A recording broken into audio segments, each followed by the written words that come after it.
And also they would go on, the WCW would go on and they would tell, well, this is what's going to happen in the WWE. And they would get kind of like a spoiler and then start their business. You know, dumbass, I think that is.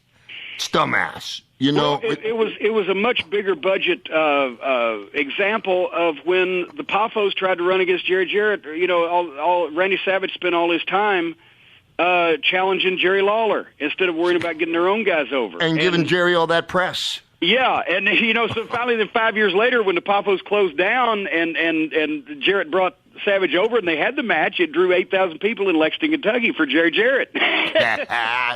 You know, it's the same thing with the WCW. The minute when they start giving ratings away on another network about another wrestling association, they're just giving them press. And I remember this, bud. I remember Eric Bischoff calling everybody in to a room to announce something.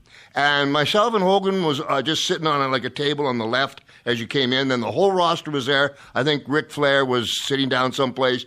And Bischoff came in and said, well, with the exception of Hogan and Piper, who have drawn a lot of money, you guys now got a chance to draw a lot of money because within 2 weeks, the WWF or WWE, whatever it was, is going to be out of business. And he announced it to us in there, and he didn't recognize Flair's power.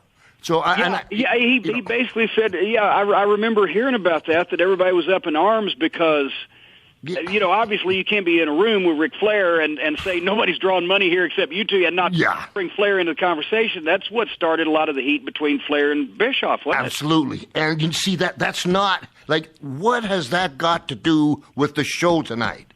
Not a damn thing. So why get the minds of somebody, well, unless they're trying to scare them, WWE's going out of business, so you better be nice because this is the only place there is. But it was that kind of thing. It was the worst period of my career. I'll tell you that. I didn't like it at all.